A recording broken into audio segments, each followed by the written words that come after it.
Okay, we are still talking before we go on the air. I have a special guest today. His name is John Daniel. He's from the Georgia State Patrol.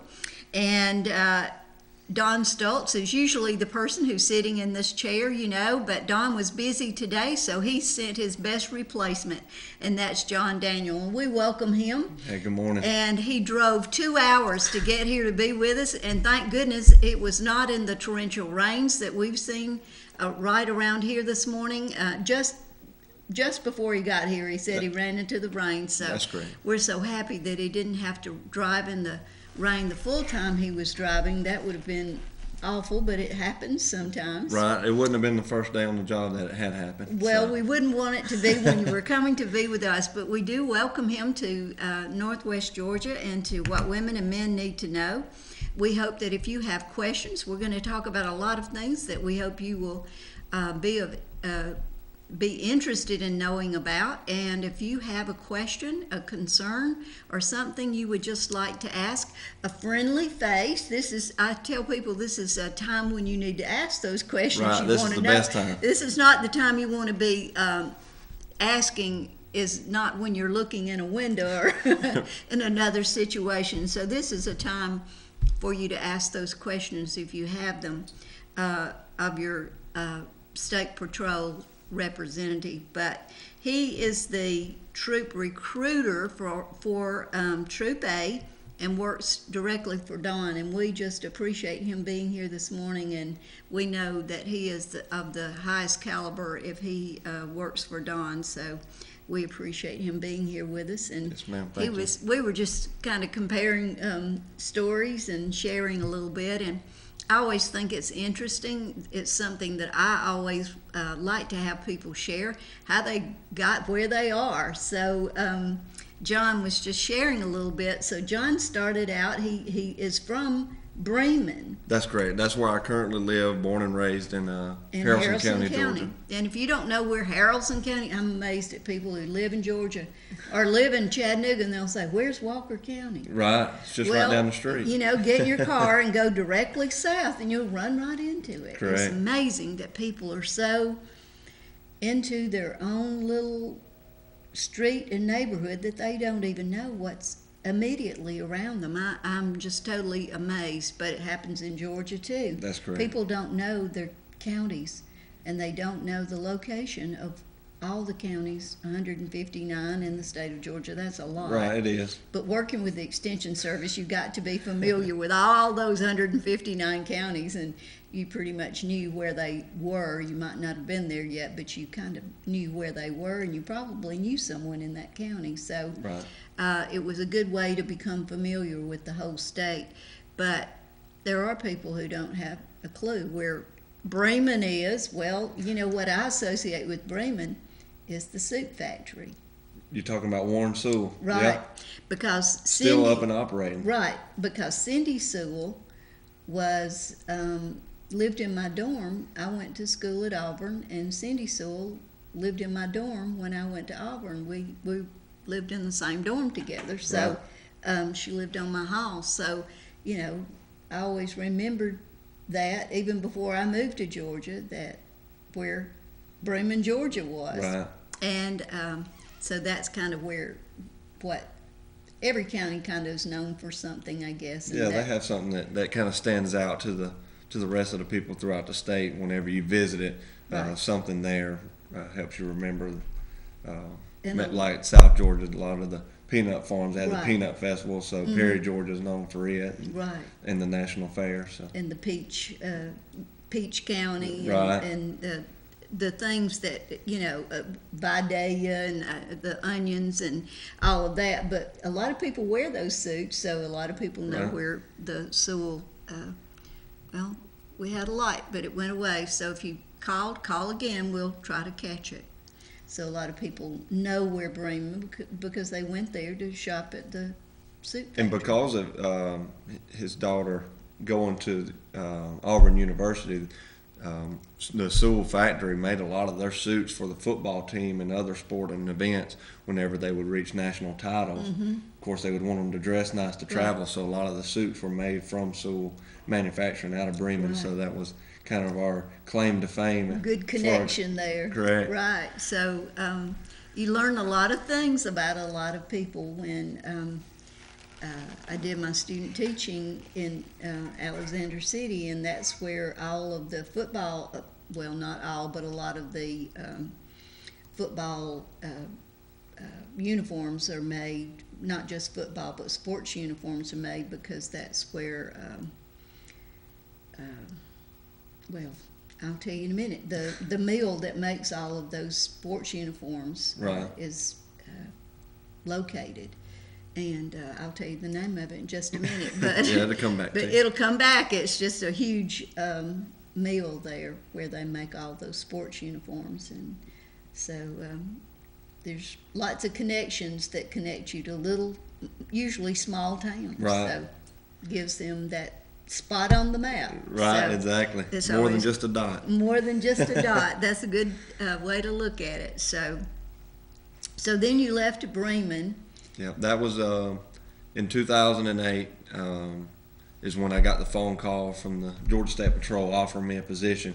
Like I was telling you before we went on air, I was nothing more than a bag boy and a stock boy at a local grocery store when I got the phone call, and took the position in Cumming, Georgia, over the phone there at work. And when I hung up, I called my dad and told him I accepted a job in Cumming, and asked him how exactly to get there, because I didn't know. Because at that point in time, the state was on a hiring freeze. So just to get in the door, I put on my application that I'd travel anywhere in the state to just get in, and that was my opportunity.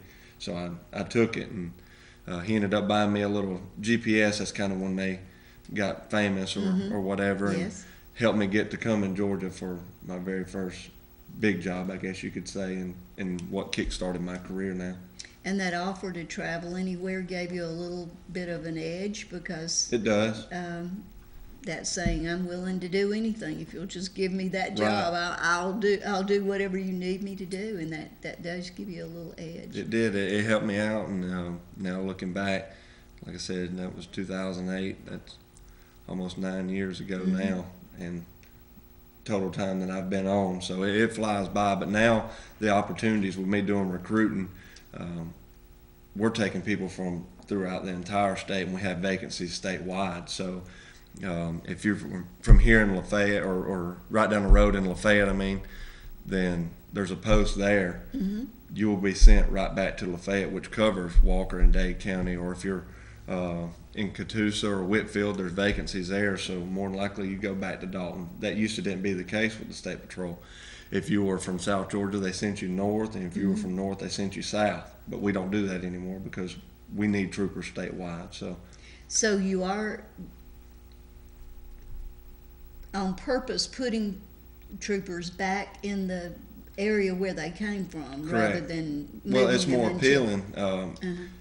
You look at an individual, male or female, who has a family, or maybe a family member that needs taken care of, and they've got a small window where they can attend trooper school, or either they've established themselves somewhere. Some people are from out of state, and they moved to, say, Dalton, Georgia, and they establish themselves there, and then you send them to South Georgia. They've got to pretty much uproot within a 32-week period, which is trooper school, and try to take off and move somewhere else. So we're trying to get them right back to where they're from, and it kind of relieves some stress. It lets them know throughout the process of trooper school that there's that potential of going back home.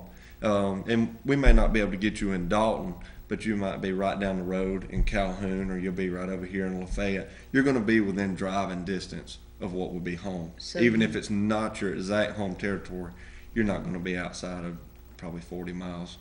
So that's certainly within driving distance for a job. Absolutely. To expect to travel. A lot of people commute every day much further than that. Oh yeah. Or at least they're in their car that long. It may be a shorter distance. And you're in a state issued patrol car, so the perk to being a state trooper and getting that state issued car is, even though you may not live in the territory in which you're working, say you live in Dalton and you're working Lafayette, still, when you get in that car and you put this uniform on, you're on duty from the time you pull out of your driveway. So you're Right. still actively patrolling as a trooper until you reach the territory in which you're assigned. So Right. you're still able to do your job. That's why they give you the take-home car. We are state patrol, so Right. they expect us to work no matter where we're at. Right, because if you left home and you came upon a wreck, you wouldn't just go on and say, I'm going to work. I don't Right. need to stop here. So Yeah, so certainly we're able to render aid at any point in time, or Right. if you see somebody weaving across the roadway that you think may be Mm-hmm. an impaired driver, then you have the right to enforce it at that point. Right. So So- even if it's 2 seconds out of the driveway. You are in fact working while you're driving. to Correct. Work. That's correct. Yeah. So the duty I never thought ends. I never thought about it that way, but that is really true. I had an old captain who's retired now. When I first got on and met him as a trooper, he let me know. He said, "I just want you to realize that this job's 24/7 on duty and off duty." And now that I've lived it for a few years, you kind of understand where he's coming from. Especially with the changing times, you've always got to be on your toes as a law enforcement officer. Right. So Well, it sounds like you are in it to stay. I might as well. Yeah. They let me in, so I'm going to hang around for a little You while. think you're going to stay for a while? Yes, ma'am. Yeah, I think they've made a good choice. So you've already, I guess, moved up now since you're in the you're the recruiter. So that was a It's like an advancement within the Yes, department. It's right, not yeah. necessarily ranked like your corporals and sergeants. You start out, you work the road, you're doing traffic enforcement, working wrecks, and the opportunity presented itself to work in safety education / recruiter. It's a 2-part job, and it's an interview process with. At the time, it was Lieutenant Stoltz, who's now the captain. They're all on. It was the troop commander and some personnel from headquarters, and they interview, and they take who they believe to be the best applicant. And I interviewed, and thankfully was able to get the position. And as they maneuvered into this recruiting division, so we're still kind of learning and working with it. That's kind of more of what it turned into, so we can get out in the public and take applicants who's maybe right out of high school or graduating college, and especially veterans who are returning from either their tours or just being active for however many years. There's an opportunity for them to come straight to us and Right. go Yeah. and just keep working with no downtime. And a lot of them don't want it because once their time's up, maybe the pay stops. They're able to come right into us and continue working as a veteran. So do you go into the schools and do We do. programs? We do into the career high fairs, schools? and then you'll have like community personnel day or whatever for the younger kids who are in elementary and primary schools. And really all they care about is the blue lights and the loud noise of the siren. But Right. we still try to go and be involved within the community. And then when we start going to high schools and colleges, it turns more into a recruiting effort and trying to get people to join up with us and get on and work for the Georgia State Patrol. So right now, are you having lots of people apply right now, or the We applicants are. as many as you would like to see, or? We'd always love to see more. I mean, Okay. the more the better. We have a very strict and strenuous hiring process. I mean, it's a multi-part. From the time you submit your application to the time you walk across the stage, the last numbers that I was ever told was 5% make it. Wow. So and that's because they'll put in an application. Some back out. They realize it's not for me.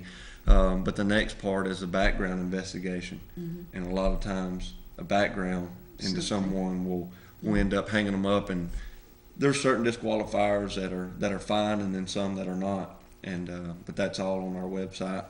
But beyond that point, they then go into a physical fitness test, a psychological test, a polygraph test, and a medical, and then an oral interview before they're ever given a conditional offer to attend trooper school. So it's all those parts, and then sometimes the process is a little long. They go ahead and back out still, but the ones that stick it out normally make it all the way through and go to school.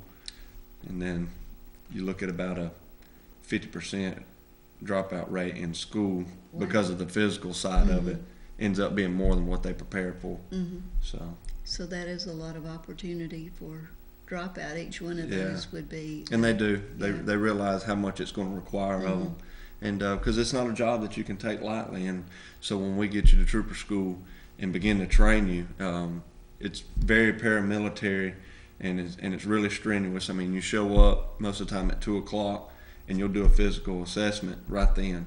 And then it's pretty much like boot camp for that first week and throughout the rest of school. But first week's really intense. And then you still have classes throughout the day. And then from that point, it turns more academic and physical as far as driving and firearms and defensive tactics type training. And then we also do crash investigation, which is a 3-week course of pretty extensive mathematics. So you do get the cream when you get through and pass all that. You do get cream. Yeah, our school, for instance, started 65 people, and we walked 32 across the stage. Wow. So that just shows you a lot of people leave or fail throughout the academy, but it's worth it if you can dedicate the time to put in for it, and it's something you've wanted to do.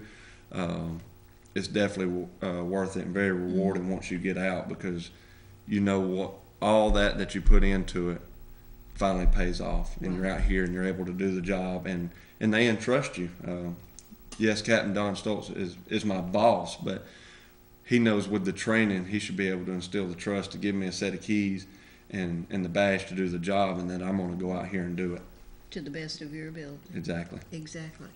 So you talked earlier about both men and women, and for so long we've assumed that this role was filled only by men, but there are females who fill this role now as well. Yes, ma'am. Talk a little bit about that, if you will, and what percentage of your applicants are coming from females now, because we do now see and know that we have females in the military, and that's this is kind of a new thing. So talk a little bit about that, if you will.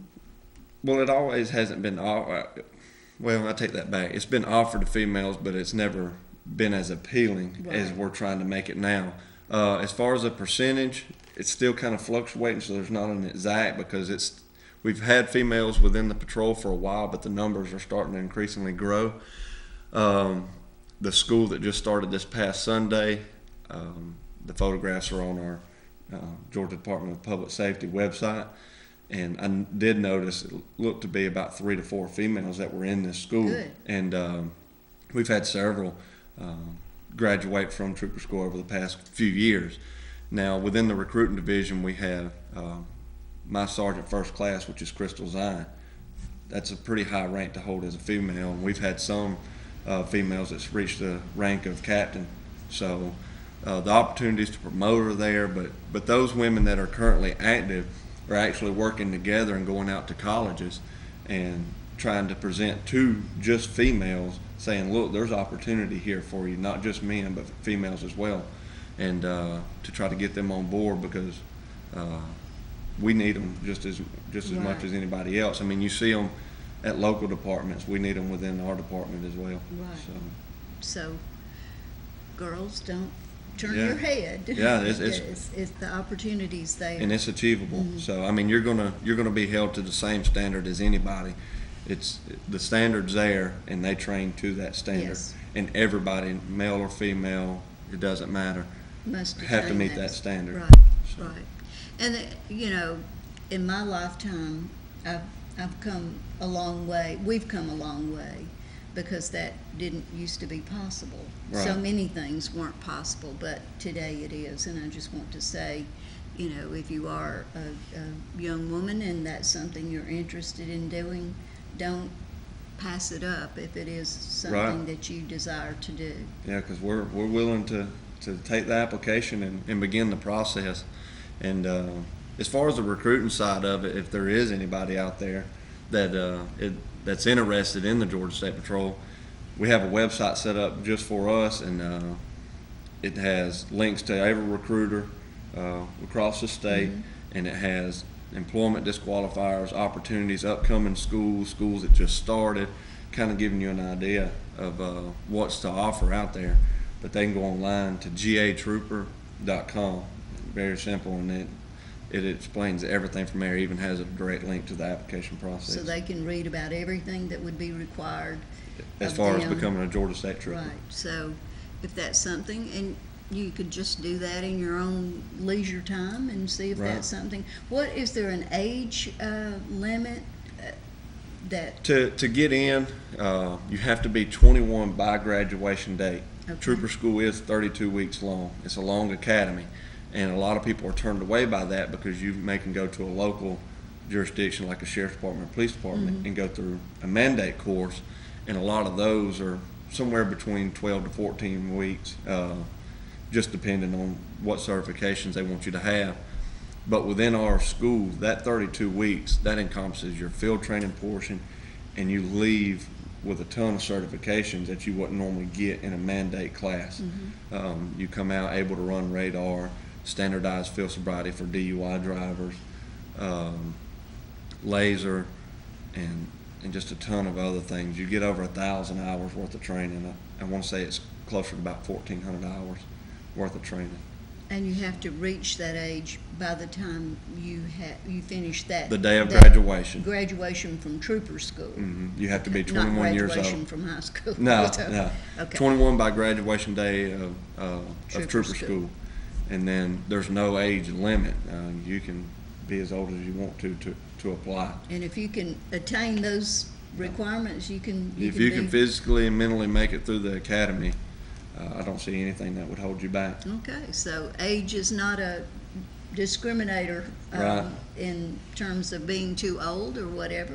You just have to be 21, and the rest of the age is open. So if you Correct. can meet the criteria, you can be a trooper. That's correct.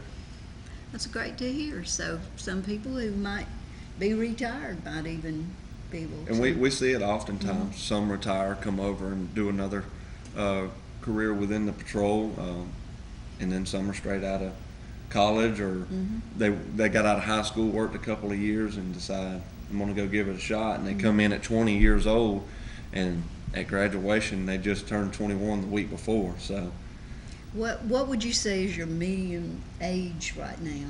I'd say we're probably looking at late 20s, early 30s.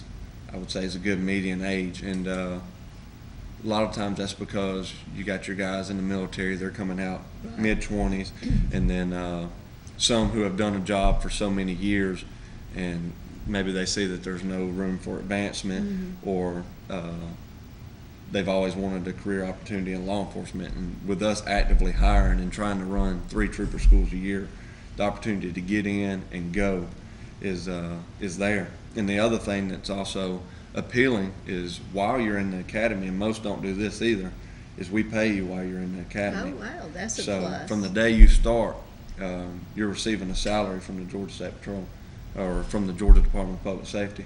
So if you're married or have a family, Yeah, that- you can that's leave not one going job to- and go work your 2-week notice to leave on good terms, and then and come straight into us and never really lose the paycheck Yeah. that's coming in. That way you don't put yourself in a financial bind. Right. So you're, like we tell them, you're getting paid to be in shape, and you're getting paid to learn.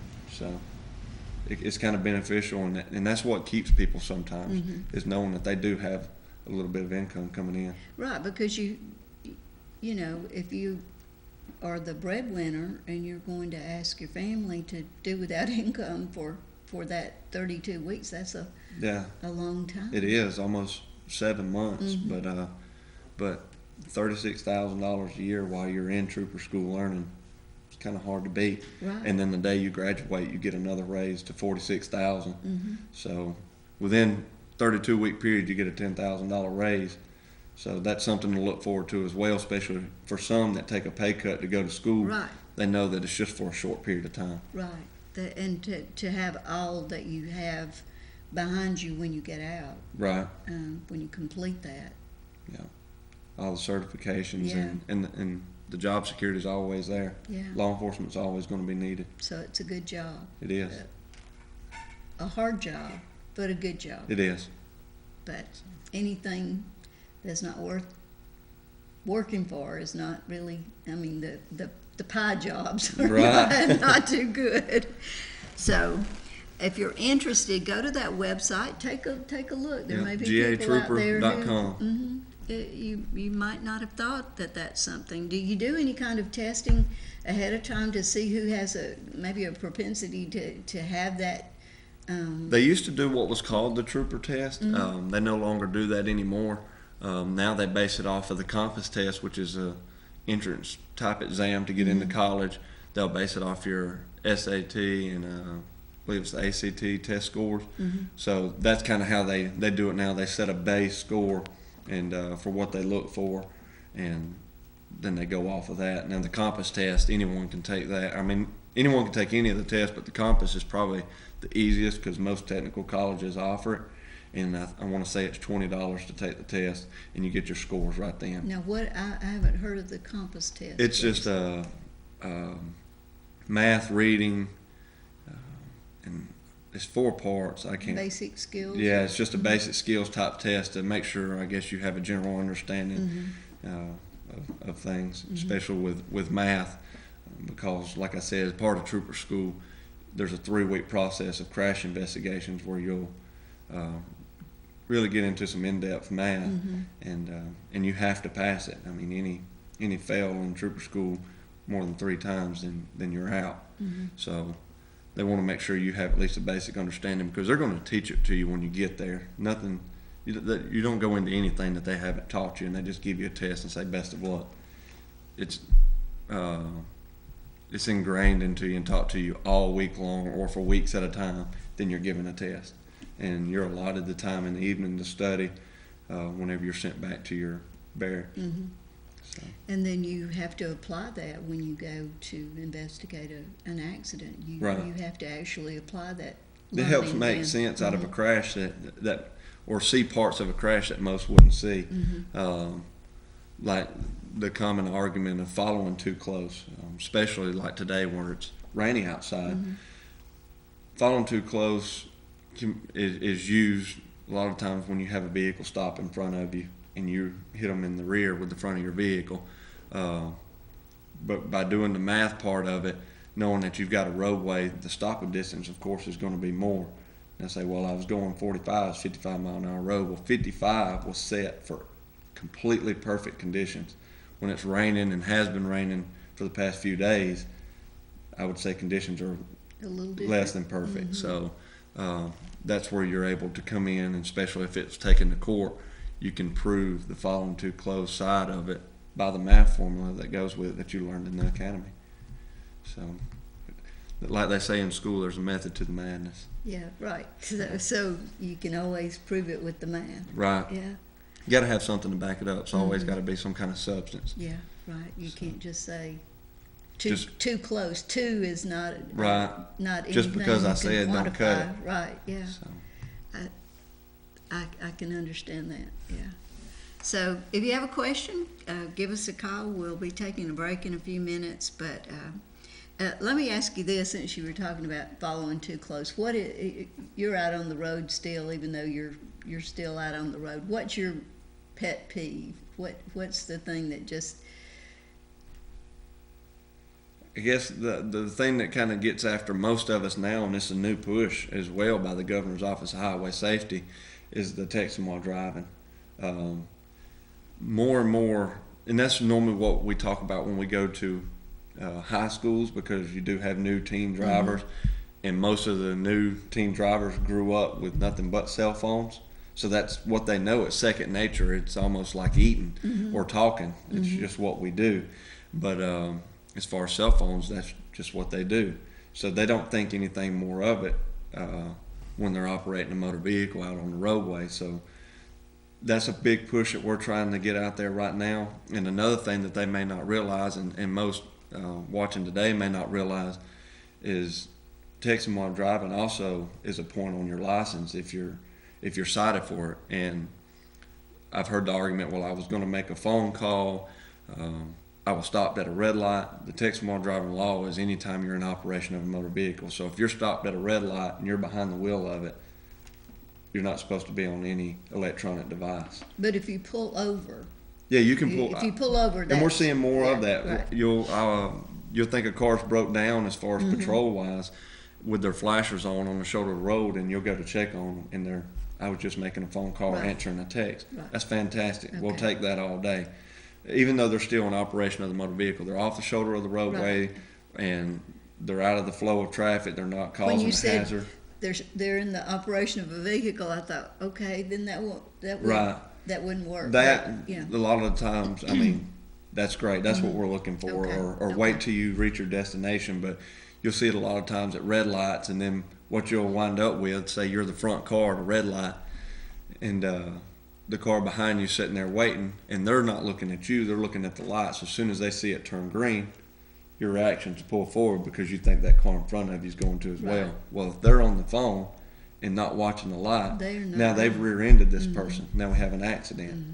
So, or a car's approaching at a steady rate of speed, and you're stopped, and he sees the light turn green. Well, he knows he's got to slow up a little bit, but he thinks you're going to go. Next thing you know, we still have an accident. So you have to look at things from a lot of different points of view. It's not just, well, it's just me, I'm at a red light, I'm using my phone. There's other cars around you as well that may not be watching you use your phone. They're looking at whatever else is going on, and when they see a light turn green or know that you should be going and you don't, then you either have an accident or you induce road rage. And that's a really scary thing to me. Yeah, that's a really scary thing to me. That's probably the big thing right now is cell phones, but and it's going to be a continuous push as technology continues to progress. I mean, even with a motor vehicle today, the dash is all touch screen. Everything's just interactive with your hands, and it ain't just put it in drive and go and watch where you're going. There's so many other things going on as far as technology and then of course other occupants in the vehicle. Right. And I think it does help a little bit having the I don't even know what it's called, where the phone goes through the Bluetooth system. Right, the Bluetooth system, because it does keep your hands free. Right. And you're not and holding that's the a phone. great way to go is the Bluetooth. Yeah, that does help. I think helps me anyway. Right. 7712 7646. Go ahead. Yeah, I have a thing I do, and I had a friend that I had talked to that said she had done the same thing before. I mean, it's not like a regular thing for me. It's just like maybe 3 times in the last 10 years. But if I have a whole lot on my mind and I come up to a red light, I'll stop, and it'll be green, and I'll stop. I think we're all guilty of that. You know, paying attention, is that against the law? No, with driving, it becomes second nature for us, and I'm guilty of it as well. First thing we got to remember is we're all human beings, so we're always going to make mistakes. But a lot of times that just becomes second nature, like we was talking about with using the cell phones. You're just driving along, you'll zone out. You've got 1,000 things that are on your mind. Hey, I've got to get the kids to practice. What am I going to fix for supper? I've got a big meeting tomorrow. I've got bills due. So you've got other things on your mind besides just operating the motor vehicle. And that's a lot of times why you find yourself in that situation where you're sitting at a green light stopped. So I've done it, and but it happens. I almost never have. I mean, I immediately noticed that, you know, that the weird thing about that is I never run a red light. Right. How come I stop at green lights? We call that overload. Right, We yeah, call it's just that a being mental on overload. Yeah. I just never have. I thought, you know, because what scared me about it, not so much that it was green, was that I would have done it when it's red, but I've been driving for 40 years and I have never run a red light. But Right. I have stopped several times at green lights. Well, so I think so you're- how come I don't do that? I don't run a red light when something else is on my mind. The only other big problem you could run into as far as stopping at a green light without any real true reason is there is a Georgia law, improper stopping in the roadway. So I you didn't could even fall know under that. that if say you were I observed. have when I drive, and it's really, I do that for you know, keep me from having to have a brake job all the time. Is when I see the light, I start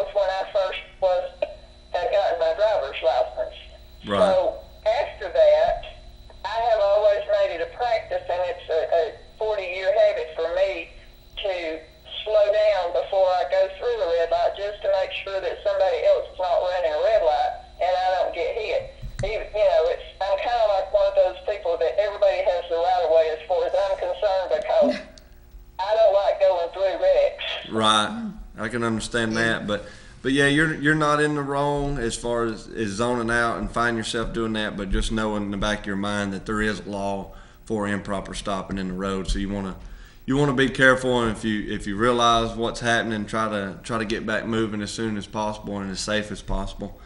Well, I'm usually on a slowdown. I'm usually when I'm pulling up to the light, whether it's green or whether it's red, I'm slowing down to make sure nobody's running a red light before I go through the light, regardless of if my mind's not on it or not. I don't abruptly stop. Right. That I just thinking, it scares me when I do it, but it just, I just wondered if there was a law against it. So yeah, just I really work on it after that. It's usually another 5 years before I do it again. Well, maybe you can retrain your brain before the next 5 years and not do it again. No, I'm kind of like Judy said, I'm so old now that I'm just trying to keep what's in there. Well, we appreciate your call. Thank you. All right, thank you. Bye-bye. All right, we're going to go to break now before Rick gets me. We're already past break time. We'll be back in just a few minutes, so stay with us. We're on the air 24/7, a North Georgia taste of heaven, a fun place to be. And we're your family, UCTV. For over 5 decades, your neighborhood ShopRite supermarkets have been the standard for quality and service. Locally owned means you'll find a smile on every aisle, best meats at the best prices, farm fresh produce, and always weekly specials on a variety of products. Get the ShopRite seal of approval. Stop in and you'll see you can't shop wrong at ShopRite.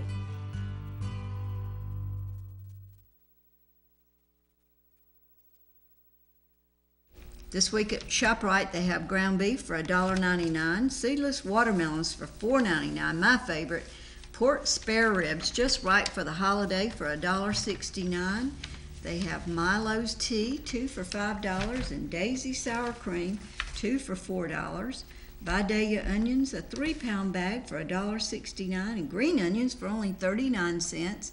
And they have chicken leg quarters for 59 cents. You can just pick out everything you need for your holiday cookout at your ShopRite store, where they still take your groceries to the car. The best time to plant a tree was 20 years ago. The next best time is right now. The same rules apply to financial success. Saving money is the first step towards financial independence. And at the Bank of Lafayette, we have an investment account for every situation. How much you save is not nearly as important as establishing a regular pattern of saving and placing of your money aside in a safe and secure place. Whimsical thinking and immediate gratification can rob you of a financially secure future and a safe and comfortable retirement. At the Bank of Lafayette, we can help you choose an investment account that will help you reach your immediate, short-term, and long-term goals. The one rule that always applies across every economic timeline and condition: the sooner you begin saving, the faster your money will grow. Bank with confidence at the Bank of Lafayette, your hometown bank for more than 110 years. Equal housing lender, member FDIC. At the Rosewood Assisted Living and Memory Care, we have everything your senior could want in a safe, comfortable residence. Several levels of services include short-term housing for weekends or longer, assisted living where the staff provides a watchful eye while preserving your loved one's privacy and dignity, or independent living where residents are able to take care of themselves yet have access to all amenities and a sense of security. And the Rosewood on Battlefield Parkway specializes in memory care for patients of Alzheimer's or dementia. Call today for a tour of our campus. Meta-Thrift Pharmacy, located at 324 West Patton Street in Lafayette, across from the ShopRite. Meta-Thrift Pharmacy provides prescription drugs, including compounded prescriptions. They also have diabetic supplies, including custom diabetic shoes. They have lift chairs, potty chairs, shower seats, and other durable medical equipment.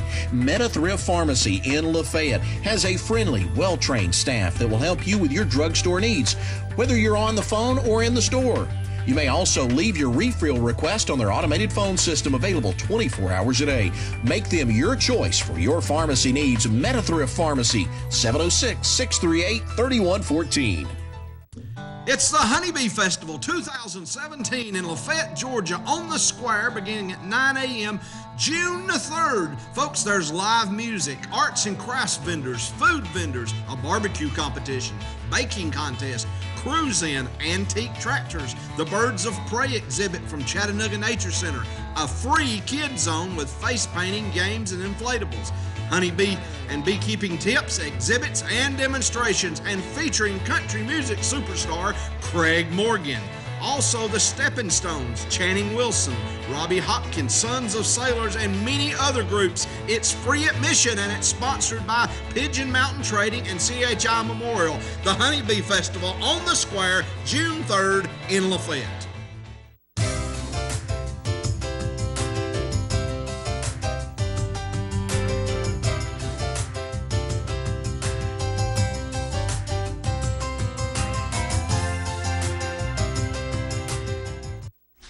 We have a caller on the line. We're going to continue that call. The caller had asked about how an accident is investigated, and John has been explaining some of the ways and reasons they do the things they do on site upon investigation of an accident, and really good points. Did you have other things, caller, that you wanted to ask? I just want to make comment part on the big family, you know, when there's a rush investigation like this, you know, it's always in the back of their mind, well, was they on dope, or, you know, or something like that, you know. Well, I can understand that. I investigated an accident in 2014 that's always going to be in the back of my mind, involving 4 teenagers, 2 of which were killed, and probably the worst accident that I've ever investigated. And as a victim's family, as you said, you're always wondering, was that person under the influence? And I can guarantee that it was investigated by the trooper to the best of his abilities. Now, I wasn't there, and I can't account for every move that he made and every question that he asked. But as far as training is concerned, if he followed by his training, then it was investigated, and that other driver was looked into to be possibly under the influence. That's something we have to do with every crash, and even any traffic stop, is investigate whether or not that person may be under influence and is even safe enough to operate a motor vehicle, or was safe enough to operate a motor vehicle. And with that crash that I was telling you in 2014, one of the victims' families I still talk to this day still seeks closure. You're always going to raise questions in the back of your mind, and because there is always a lot of unknowns with those crashes. It may have even been, why were they even going down that road? They don't ever travel that road. There's always going to be a question there we're never able to answer. Yeah, my brother, he left his driveway and went 376 feet, and that young man just ran a stop in front of him. Right. And accidents happen. We used to say it happens within so many miles of your home. Well, that's not the case anymore. Yeah. The amount of cars on the roadway is growing every single day, so now we say the accident can happen anywhere. And that's the way it should have always been. It shouldn't say, well, once you reach this 2-mile limit, you're good to go. It's not the case. You've got to be on your toes at all times. Everywhere. And I do apologize for your loss. I can't say that I understand how you feel, because each individual is different, so I'm not going to say that, but main thing is always look twice, you know. Right. Yeah. That's correct. So, but I appreciate your questions. All of them were great. Even the ones we answered off air were fantastic questions. And but if we can ever be of any assistance to you, feel free to call any Georgia State Patrol post, and they'll have someone talk with you or answer those questions for sure. Okay, thank you. Thank you. Thank you for your call. This is a really good segue, John, to the question I wanted to ask you about the procedure that you're trying to use, and not just State Patrol officers, but other officers as well. And you'll have to tell me the name of it because I've forgotten the name of it. Right. But it is a visual test, if I understand this correctly. And I've been watching this on TV, and now I understand this test is going to be tested, the validity of this test is going to be tested by the Georgia Supreme Court. And I've just been interested because in my analytical mind, my scientific mind, and that's kind of what we've been talking about, is how can a visual test be more accurate than a blood test, a scientific test? And that's the conflict that's going on in my mind right now. So can you help me to understand I'm going to do that? my best Okay. to explain I'm gonna in what try looks my to be best. 15 minutes. Okay, and we may go over a minute or we may go over after we go off the air because it may Right. take longer for this old girl to. Okay, so we'll start from square one as far as the DUI investigation. Okay. To try to give an outlook on the entire process. Or drugs. Right. DUI is driving under the influence. A lot of people associate that with alcohol. I do, because we didn't Right. used to have drugs when Yeah. So, and we hear it on the side of the road. You're being placed under arrest for DUI. Well, I haven't drank. Well, I'm not saying that you drank. You could be under influence, or especially now, prescription medications, Right. prescribed or not prescribed. Right. They have to be taken in the right manner. Say you're prescribed a pill and you've been on it for 2 weeks. It's affecting you differently in 2 weeks than it will 6 months down the road because you build a tolerance. Right. Same with alcohol consumption. You look at someone who may be considered an alcoholic. If I was to drink 4 beers, it would make me completely drunk. And if someone who consumes alcohol on a regular basis drinks 4 beers, they're not affected at all. Each person's chemical makeup is different. That's why we have these tests. So back to trying to lay it out. If we stop a vehicle and we go further, either we smell alcohol, maybe their speech is slow or slurred, their movements are real methodical, or really rigid and excited, which would be indicative of someone who's on maybe some kind of stimulant like cocaine, methamphetamine, something like that. That's where that investigation begins, because something is off from what you would consider normal. And you got to think, we're stopping hundreds of cars a year that we see what appears to be the norm and then what's not normal. Right. Then we also have training based on top of that. You have standardized field sobriety. There's also other types of training that you can get that look more into drugs and prescription type pills. Then you can take one more level and become an expert, which really gets into depth of how it affects you. But going back to the stop, we get you out and we begin the investigation. And you was talking about a visual type test. That's with the eyes. With the eyes. Yes, called, this is the one. Yes. Yeah, this is called horizontal gaze nystagmus. Horizontal is because when we do the finger, we're going in a horizontal motion. Gaze is you're following, and nystagmus is, the definition for it is the involuntary jerking of the eyes. Now, you take what would be considered a CNS depressant, which could be alcohol, somas, Xanax, and other type medications. You're going to see what is called nystagmus, which is the involuntary jerking of the eyes. Now, when you say jerking, is twitching the same Right. as jerking? Yeah, Okay. same thing. Now, sometimes my What it eyes do looks that like- when my eyes are tired. Not It'll twitch. here. We're talking about the Okay. actual eyeball. Okay, the eyeball. Yeah. Okay, okay. So, say you're following this level horizontal Mm-hmm. plane, which would, if I was conducting an investigation, I'd tell you to watch the tip of my finger with your eyes and your eyes only. Don't move your head, because we don't want you doing this. Right. We're watching the eyes.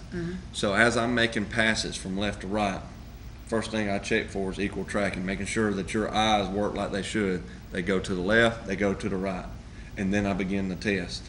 And through training, it makes more sense because you see it through the training. Right. But I'm just trying to explain it best I Right. can to you Yes. and the viewers. As the eye is moving across and following that stimulus, you'll see them almost jump. And it's kind of like windshield wipers across a dry windshield. It's not a smooth flow. It's not a smooth flow. Okay. And that's because with the type of either alcohol or medications or drugs that cause nystagmus, it relaxes the muscles of the eye. So they're trying to keep up. Everything's too fast. The central nervous system's been depressed, so that's why you see this jump. That's what Okay. we're looking for. Okay. Now, it's got a ton of case law and a lot of case studies that prove the validity of it. And the exact percentage, I wish I'd looked before I came in here. I want to say set somewhere around 92 to 94% accuracy as far as showing impairment. So that's pretty good. We're not talking about 50%. We're talking in the 90s. Right. So we have that test. Once it's completed, we don't always have to see jerking of the eyes to have an impairment. There's some medications and stuff and drugs out there that don't cause that, so you won't see any nystagmus. That's why we do the walk and turn portion of the test, which is 9 steps down, turn around, 9 steps back, exactly how we explain it. And then we do the one-leg stand portion, and we also have other tests. The case is always going to be argued throughout court. It has been since its foundation, and it always will be. That's why you have the right to a trial. So that's part of living in America. That's right. part of the system. But the science is behind it, and knowing and understanding the drugs and how they operate or the alcohol gets you to where you see the certain things in certain tests. Now, as far as DUI, here's what some people also kind of get hung up on. Everybody knows the legal limit in the state of Georgia is .08. That's a DUI legal limit as far as alcohol is concerned. You don't have to be a .08 to be found guilty for a DUI. That's DUI per se. You can be found of DUI less safe, which is anything under a .08. Now, say you were riding down the road, ran off in the ditch, ran over somebody's mailbox. Well, you're DUI less safe because your less safe act was wrecking that motor vehicle, running off of the road, or say I'm behind you and you're all over the roadway. I would say that you're not operating in a safe manner. A safe manner is staying in between the double yellow line and the white line. That's where your car's supposed to be.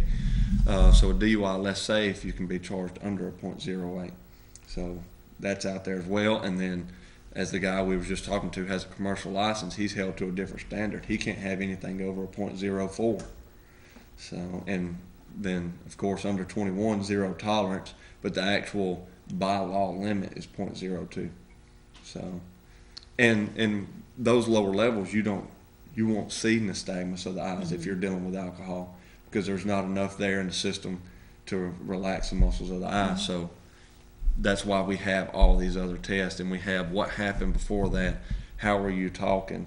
How were you acting? How was your movements? There's just a whole series of things that really go into a DUI arrest. It isn't just, oh, you're DUI, let's go to jail. So. Okay, I have another question. If you did that and you observed something in the eye that told you this person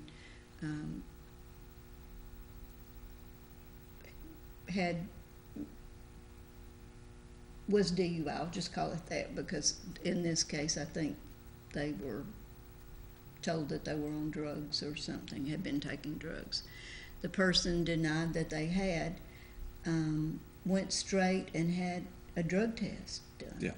It came back negative.